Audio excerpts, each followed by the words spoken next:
नमस्कार, commodity roundup में आपका स्वागत है। मैं हूं मनीषा गुप्ता। आज बात करेंगे चीनी की, जहां पर उत्पादन और कम किया गया है और अंतर्राष्ट्रीय बाजारों में तो हमने रिएक्शन देखा ही है, लेकिन भारतीय बाजारों के लिए इसके क्या मायने हैं, जानेंगे वो। साथ ही बात करेंगे जीरा की, जहां पर मुनाफा वसूली हमने फिर से आती हुई देखी है। कहां है सपोर्ट्स, किस तरह के फंडामेंटल्स हैं, इस पर भी करेंगे चर्चा। बात करेंगे कच्चे तेल की भी, जहां पर हमने मंदी से थोड़ी सी यहां पर डर आते हुए देखे हैं। ग्लोबल मार्केट्स के जो लेटेस्ट डेटा हैं बहुत अच्छे नहीं हैं और बाजार को अब इंतजार है यूएस फेड की मीटिंग का, जो कि 2 और 3 मई को है। इन सब पर बात करने के लिए हमारे साथ हैं धन.co के जयप्रकाश गुप्ता, त्रिशूल एंटरप्राइजेस के रुपेश दलाल, साथ ही all India sugar trade association के चेयरमैन प्रफुल्ल विठलानी हमारे साथ हैं और national cooperative sugar factories federation के एमडी प्रकाश नायक नवरे भी जुड़े हैं। आप दोनों का कार्यक्रम में स्वागत है और चीनी से ही पहले शुरुआत करेंगे। प्रकाश जी, 32.8 मिलियन टन की अब यहां पर बात की जा रही है कि भारतीय बाजारों में वो चीनी का उत्पादन रह सकता है। पिछले साल के मुकाबले तो कमजोर है ही और इस साल के एस्टिमेट्स के मुकाबले भी हमने लगातार यहां पर एक डाउनवर्ड रिवीजन आते हुए देखा है। कैसे देखते हैं आप current numbers? Well, Manisha ji, there is no surprise. If you ask me, this was very much written on the card. The fundamentals were in just around 32.5, and my figure, National Federation has done 32.4.2, 32.442. अच्छा. And precisely it will come to that. Yes, it is true that it's short by almost 3.5 million tons as against last year. And the reasons we all know. But the international prices, if you have any questions on that, or should I just confine myself to this question? नहीं Prakash ji, I'll come to you for international questions also, पर पहले मैं विठलानी जी से भी जानना चाहूंगी। आप 32.45 million ton अब यहाँ पर कह रहे हैं, 32.8 इस्मा की तरफ से आया है। प्रफुल्ल जी, आइस्टा का क्या नंबर है? Aista is also at 32.5. Me and Prakash, we both are together. So yes, and there is, as Prakash bhai says, it is not a surprise. We were just before a month about this. So even for us, 32.8 is slightly higher. Okay, ये तो हुई भारतीय बाजारों की बात और इसका reaction हमने अंतर्राष्ट्रीय बाजारों में देखा ही है, जहां पर अंतर्राष्ट्रीय शुगर के रॉ शुगर के प्राइस अब नए 11 साल के हाईज पर हैं। व्हाइट शुगर प्राइसेस हम पिछले महीने ही 10 साल के हाईज पर आता हुआ देख चुके थे। ऑन द हायर साइड यहां पर भी कारोबार है। एक्सपोर्ट को लेकर चिंताएं हैं। यूरोप में की बात की जाए तो वहां पर फसल कम मानी जा रही है। ब्राजील की फसल ज्यादा है, लेकिन वो एथेनॉल का एलोकेशन हम ज्यादा बनता हुआ देखेंगे। तो प्रकाश जी, अब यहां से क्या व्यू है, अंतर्राष्ट्रीय बाजारों के लिए इसके क्या मायने हैं? Let's be careful. The current spurt in the international market is due to number of factors, like in India's absence. The world was expecting India to be in the export. We are not there. Brazilian sugar season starts in April, which is not yet started in full swing. Thai production is there. But this, mind you, is a temporary phase. Okay. If you ask me, this today is almost in the range of 27 cents for May delivery. But if I see the next 18 months, it is definitely going to be coming around to May 24 to about 23 cents. That's the future which is showing, and therefore this particular trend of spurt in international prices is not going to be long lasting. That's in sum up. और ऐसा आप क्यों कह रहे हैं Prakash ji? Yes, because Brazil is coming very aggressively. The Brazil production it normally starts in April, but in full swing it will be in May, June, July, and I for one feel that it will going to decide the global markets once Brazilian production numbers starts coming in. Thai also is coming in aggressively. So all in all, I feel that this is a short-lived pleasure of seeing the raw sugar prices almost touching 27. Yeah. All right. Praful ji, आपको भी ऐसे लगता है कि यहाँ हम एक peak बनता हुआ देख रहे हैं और 23 तक यहाँ पर भाव जल्दी आ जाएंगे? क्योंकि मैरिक्स से मेरी बात हो रही थी, उनका मानना था कि 27-28 की भी पॉसिबिलिटी है। क्या आपको लगता है वो बहुत ही नियर टर्म फिनोमिना है? नहीं, ये आई थिंक 27-28 हो सकता है, कोई इसमें दो राय नहीं है। बिकॉज ब्राजील के जो पोर्ट्स है, ब्राजील में अगर चीनी पड़ी है, पर जो डिमांड वाले कंट्रीज है वहां पे अगर शुगर नहीं पहुंच सकती है तो दाम और बढ़ेंगे। पर्टिकुलरली वहां पे सोया और दूसरे प्रोडक्ट्स के जो प्रायोरिटी है, और शिपमेंट जो शुगर की नहीं हो रही है, प्रोडक्शन हो रहा है लेकिन शिपमेंट नहीं हो रही है। तो मुझे तो यहाँ से कोई 2 महीना तो ऐसा नहीं लग रहा है कि कोई 26-25 से 27-28 भी जा सकती है। थोड़ा सा हमारा ओपिनियन अलग है, पर एक बात सही है कि इंटरनेशनल मार्केट में काफी शॉर्टेज है। हमारे पास चीनी है, और जैसे कि प्रकाश जी ने बताया कि हमारी चीनी उन लोगों ने 110 लाख टन जो लास्ट ईयर थी वो 60 लाख टन पे ही रुक गई है, तो वो एक रीजन है। पर साथ में जो थाई और बाकी सब जगह पे भी प्रोडक्शन कम है।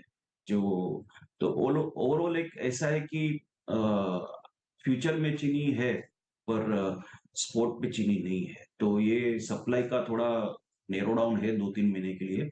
लगता है कि इसमें कभी 27-28 भी हो सकती है। ओके, बात अब यहाँ पर इंडियन डिमांड की कर लेते हैं, जो कि माना जा रहा है 27.5 टू 28 मिलियन टन्स के बीच में रह सकती है। Prakash ji, summer season demand आएगी, उसके बाद शादियां, फेस्टिवल्स, दिवाली तक तो यहाँ पर मांग ही मांग रहती है। कैसे देखते हैं आप वो मांग? 27.5. Okay. Because that number has already taken into consideration the kicking in of the summer demand, as well as the wedding ceremony is taking place and all that. So I don't think you can go beyond 27.5, max 27.7. I don't see consumption going beyond that. And Praful ji, ethanol demand एक और चीज है जो पिछले साल तो 3.5 million ton था, इस बार 4.5 से 5 की बात की जा रही है। वो भी ऑफ कोर्स फैक्टर्ड इन है, लेकिन कितना सपोर्ट उसका प्राइसेस में आता हुआ दिखेगा? अभी प्राइस के सपोर्ट में आज की तारीख में जो प्राइस है यहाँ से कितना बढ़ेगा, ये इसमें तो एक ही कह सकता हूँ, 1 या 2 रुपया कभी बढ़ सके, पर अभी इमीडिएटली कोई नहीं लगता है 1-2 महीने में तो। और ये depends on the government of India, because हम लोग जो है पूरा कंट्रोल्ड मैकेनिज्म में है, तो इसमें काफी चीजें है, एमएसपी है, मंथली रिलीज मैकेनिज्म है, तो गवर्नमेंट अच्छी तरह से मेंटेन कर पाएगी। तो आई डोंट थिंक पर्सनली कि ज्यादा से ज्यादा 1 या 2 रुपया बढ़े तो ठीक है, और कंजप्शन वही है 27.5। आई एग्री विथ प्रकाश भाई। ओके, एक फाइनल सवाल आप दोनों से ही। ऑफ कोर्स इंडियन मार्केट्स में बहुत ज़्यादा इजाफा नहीं होगा, और हम ऑलरेडी कैलकुलेशंस यहाँ पर फैक्टर इन कर चुके हैं, थोड़ी ऊपर नीचे ऑफ कोर्स यहाँ पर मूव करती हुई नजर आएंगे। अंतर्राष्ट्रीय बाजारों में आपके व्यूज थोड़े से डिफरेंट हैं, लेकिन ये चीज़ अब यहाँ पर इंडियन मार्केट्स की अगर बात की जाए प्रफुल्ल जी, तो मिलें पहले से बहुत ज़्यादा खत्म हो चुकी हैं। 75% हमने देखा है मिलें ऑलरेडी अपना प्रोडक्शन यहाँ पर बंद कर चुकी हैं। महाराष्ट्र कर्नाटका में जिस तरह का हमने हिट आता हुआ देखा है, और जिस तरह की मॉनसून की अब यहाँ पर बातचीत हो रही है, अगला सीजन आपके हिसाब से कैसा रहेगा? अगले सीजन की अभी से ही कोई बात करनी ठीक नहीं रहेगी। ओके, मैं एक स्टेटमेंट करना चाहूंगा कि वे ऑफ माय ऑफिस, यानी I am not speaking about आइस्ता, हमारी ऑफिस के हिसाब से हमें तो और एक सरप्राइज आती हुई दिखती है कि शायद ये 32.1 भी हो जाए प्रोडक्शन। तो यानी आज अगर हम 22-23 का भी फाइनल नहीं कर पा रहे हैं, तो 23-24 का आज से ही कुछ बोलना ये गलत हो जाएगा। जी। और काफी फैक्टर उसके ऊपर डिपेंडिंग रहेंगे, जैसे कि बारिश कितनी होती है, कौन से जहाँ पे केन प्लांटेशन है वहां पे हो रही है नहीं हो रही है। I think it will be too early to say anything for the next season. Alright, और आपका पॉइंट इज वेल टेकन। जी हाँ, अभी तो इस बार की भी क्लियर नहीं हो रही है, और जैसे आपने कहा कि 32.1 की भी यहाँ पर एस्टिमेट्स हैं। आपको क्या लगता है प्रकाश जी, जिस तरह से यूपी में हल्की सी हमने ऑफकोर्स चीनी बढ़ते हुए देखी है, कर्नाटका महाराष्ट्र में बहुत अच्छे हाल नहीं रहे, अभी भी बारिश यहाँ पर महाराष्ट्र में हो रही है, तो क्लियरली जो अनसीजनैलिटी है वो आगे बढ़ती हुई भी यहाँ पर नजर आएगी। एज अ सेक्टर शुगर को आप कैसे देखते हैं, और आपको लगता है कि ये एक और रिविजन डाउन साइड में यहाँ पर प्रोडक्शन को लेकर आप भी देखेंगे? See, Manisha ji, as of yesterday, 115 sugar mills are still crushing. Let's not get carried away with what's happening in Maharashtra. Karnataka season is over. But there are 67 mills in UP, 11 in Haryana, 26 in Tamil Nadu, and 5 in Uttarakhand are still crushing, making a total of 115. And so therefore, I for one feel that they have already factored in this production going on, and the TCD, the crushing capacity in the states. And based on that, I still stick to my projection of 32.42 for the current season. But so far as next year is concerned, I think I agree with Praful Bhai. It's too early for us to even say anything because of the threat of the El Nino. Because El Nino started with American weather report coming in favor of El Nino going to hit in July. The SkyMet agreed with that. IMD still not decided what to forecast. But all in all, I feel there is going to be a less rainfall in the second part of July. But having said that, the reservoirs in the major states of Maharashtra, Karnataka, Gujarat will take care of the plantation and all that. But just to give my concluding this one, I would suggest the next season will be almost the same number, the cane crushing and sugar production. All right, तो उसकी बात of course यहाँ पर बाद में होगी। अगर हम सेम केन और शुगर प्रोडक्शन देख रहे हैं तो फिर जो एक्स्ट्रा डाइवर्जेंस एथेनॉल की हम बात करते रहते हैं वो पर एक क्वेश्चन मार्क होगा। एक्सपोर्ट्स ऑफ कोर्स यहाँ पर कम होते हुए नजर आएंगे, वो सारी कैलकुलेशंस वहां पर चेंज होती हुई दिखेंगी। लेकिन एज ऑफ नाउ यही माना जा रहा है कि 32.4 32.1 तक भी हम यहाँ पर जा सकते हैं और प्राइसेस ऑफ कोर्स उस वजह से यहाँ पर फॉर द नियर टर्म यहाँ पर सपोर्ट लेते हुए देखेंगे। प्रफुल्ल जी, प्रकाश जी, बहुत शुक्रिया साथ जुड़ने के लिए और चीनी के बारे में वो सब डिटेल में हमारे साथ बात करने के लिए। रुपेश, आपका भी एक व्यू लेना चाहेंगे? जिस तरह से प्राइस सपोर्ट हमने आता हुआ देखा है, आप कैसे देखते हैं sugar prices going forward? Sugar की डोमेस्टिक एज वेल एज जो इंटरनेशनल मार्केट की स्थिति है वो चिंताजनक दिख रही है। सप्लाई में जबरदस्त कंस्ट्रेंट दिख रहा है, डिमांड अभी भी वो मेंटेन्ड है और इंडिया से अभी 60 लाख मैट्रिक टन के ऊपर की कोई भी गुंजाइश दिख नहीं रही है एक्सपोर्ट होने की। Overall the sentiment is bullish. उसमें अगर अर्निंग की इम्पैक्ट आती है तो मुझे लग रहा है कभी भी बड़ा स्पॉट बाकी है। मुझे अभी भी थोड़ी 1.5 से 2 रुपए की आसपास की तेजी की गुंजाइश दिख रही है इन डोमेस्टिक मार्केट। और ओवरऑल देखें तो इंडियन मार्केट में अभी भी सेंटीमेंट तेजी का ही बरकरार है। आने वाले दिनों में देखते हैं बारिश का व्यू कैसे रहता है और सप्लाई आगे कैसे बढ़ती है। Fair point. तो ये बात हुई चीनी की, लेकिन इसी के साथ एक छोटे से ब्रेक ले रुकेंगे। जब लौटेंगे तो बात यहाँ पर करेंगे बाकी कमोडिटीज की और कैसे बनाए स्ट्रैटेजीज बताएंगे आपको।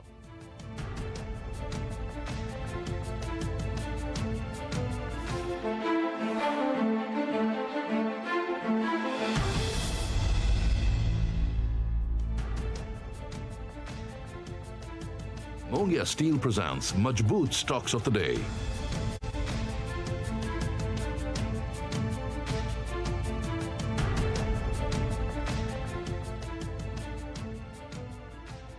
Mankind Pharma Limited now makes an initial public offer of equity shares of face value 1 rupee each for cash at a premium. The 100% book-built offer being offered in a price band of 1,026 rupees to 1,080 rupees per equity share. Opens on 25th April 2023 and closes on 27th April 2023. For risk factors and more details, refer to the red herring prospectus.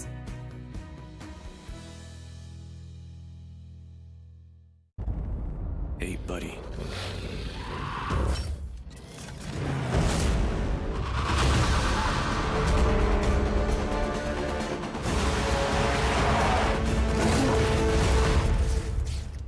Hope you liked them. Introducing Apollo Alpha. Add more thrill to your beast. Hey, कमाल की car है ना? Sir, कमाल की car के लिए कमाल का पेट्रोल भी चाहिए, एकदम टॉप का, जो हमारे इंडिया में मिलता कहाँ है?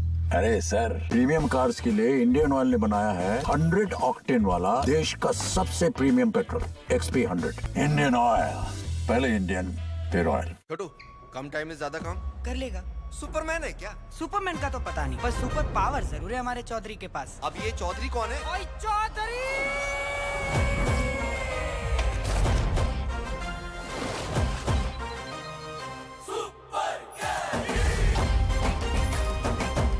आ गई है नई सुपर कैरी, ज्यादा पावर, बेहतर सेफ्टी और माइलेज के साथ मेरी सुपर पावर। नई Maruti Suzuki super carry with super power.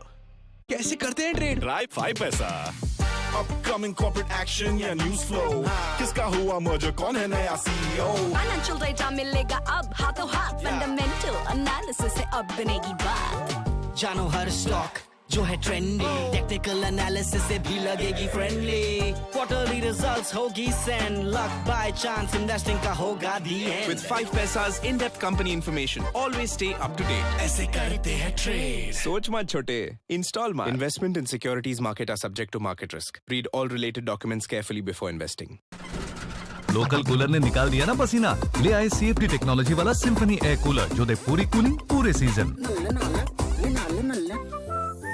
के प्रायोजक हैं XP 100, India's first 100 octane premium petrol.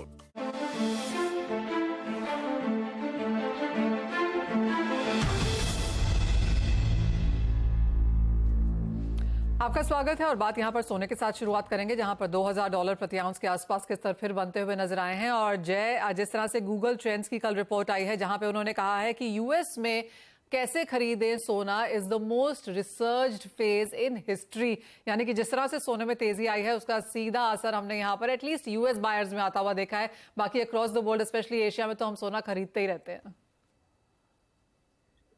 जी मनीषा, देखिए ये गोल्ड के लिए क्या है, बहुत एक पॉजिटिव ट्रिगर है। और जो अभी फिलहाल प्राइसेस में गिरावट देखी है, ये उम्मीद पे कि यहाँ पे रेट हाइक्स और बढ़ने के चांसेस हैं, क्योंकि जो फंडामेंटल नंबर्स हैं वो अभी भी इंडिकेट कर रहे हैं कि यूएस में यहाँ पे जो कूल ऑफ इफेक्ट दिखना चाहिए था because of interest rate hikes, वो अभी भी पूरी तरह से दिख नहीं रहा है। ये भी काफी क्रूशियल है। यहाँ पे जीडीपी नंबर्स आने हैं यूएस के, अनएम्प्लॉयमेंट क्लेम्स के नंबर्स हैं नेक्स्ट वीक। यहाँ पे मंडे को इंडियन मार्केट्स बंद है, ट्यूसडे और वेडनेसडे को यहाँ पे फेड की मीटिंग है। तो आई थिंक काफी इवेंटफुल 4-5 दिन रहने वाला है। बट अगेन यहाँ पे कोई भी डिप मिले, मेरे ख्याल से अभी भी बाइंग अपॉर्चुनिटी ढूंढनी चाहिए गोल्ड एंड सिल्वर में, क्योंकि जिस हिसाब से अनसर्टेनिटी यहाँ पे और गहरा रही है, ये अल्टीमेटली गोल्ड ही इसका बेनिफिशियरी रहेगा। तो बाई ऑन डिप्स की रणनीति रखे। आई थिंक न्यू हाइज वापस बन सकते हैं एटलीस्ट गोल्ड एंड सिल्वर दोनों में इन कमिंग फ्यू मंथ्स। जय, आप गोल्ड खरीद रहे हैं?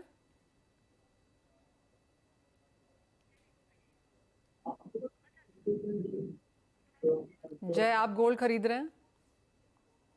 देखिए, एज अ डिस्क्लेमर, अपने पोर्टफोलियो में गोल्ड का इन्वेस्टमेंट है, और मैं अगर कोई भी गिरावट हो तो वहां भी अपॉर्चुनिटी ढूंढूंगा बाई करने के लिए।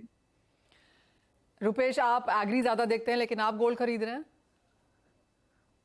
जैसे कि जय ने बताया वही सबसे मेरे भी पोर्टफोलियो में है, लेकिन आई एम वेटिंग फॉर 58,000। अगर होगा तो definitely I will prefer to buy. All right, तो क्लियरली जो हमारे एक्सपर्ट्स हैं जो आपको बता रहे हैं गोल्ड खरीदना है, वो खुद भी गोल्ड खरीद रहे हैं, तो clearly that is saying something. और in any case central banks तो यहाँ पर सोना खरीद ही रहे हैं, तो जो भी लोग अपने नया पोर्टफोलियोज बना रहे हैं वो यहाँ पर सोना खरीद रहे हैं। जय, अपने पोर्टफोलियो में चांदी कितनी डालेंगे आप?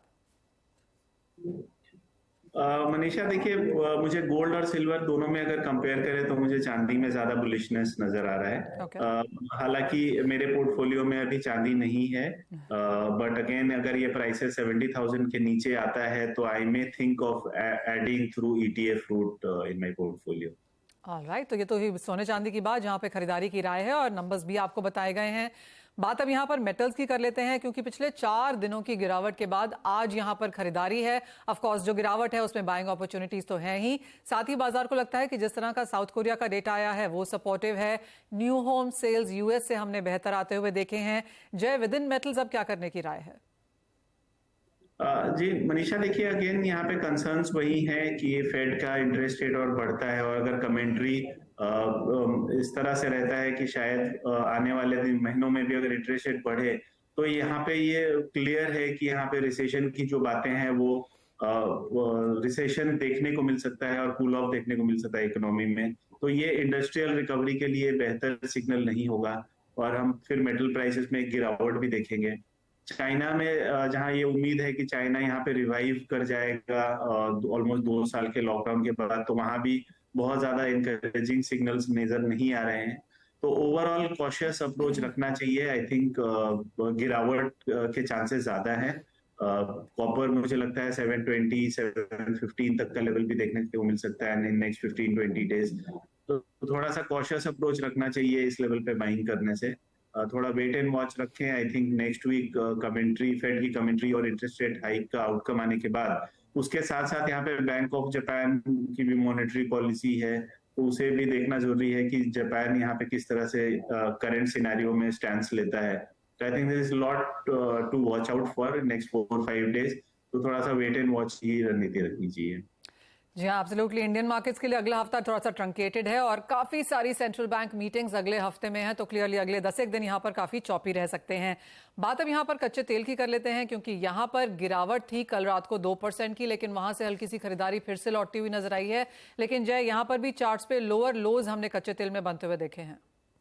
जी बिल्कुल मनीषा, देखिए जो एक दायरा है क्रूड ऑयल का, अगर बात की जाए तो अराउंड $72 से लेके $82 ये $10 में ही मार्केट घूम रहा है अगर हम WTI क्रूड की बात करें तो।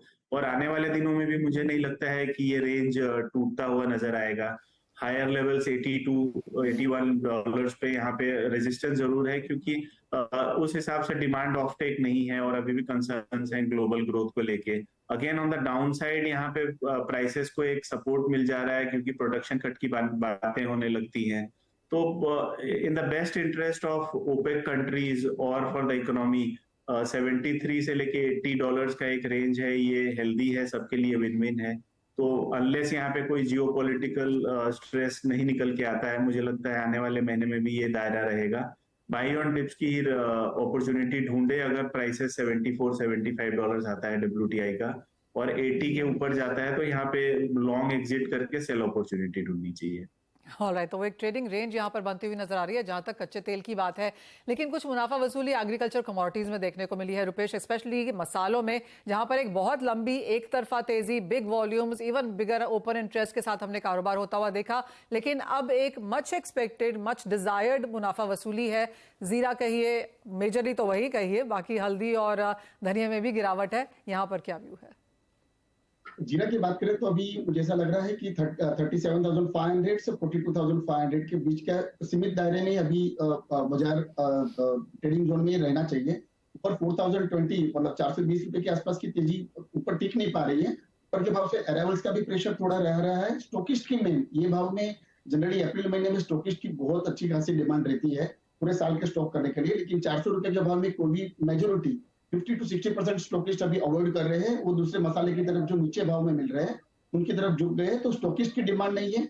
अगर रिटेल की डिमांड देखें तो मुझे ऐसा लग रहा है कि जो 300-400 रुपया पर केजी के आसपास का रिटेल में मिल रहा था जीरा, अभी 1,000 रुपीज के ऊपर चल रहा है। तो वही सबसे उसमें भी 25 से 30% के आसपास की गिरावट आई है रिटेल डिमांड में।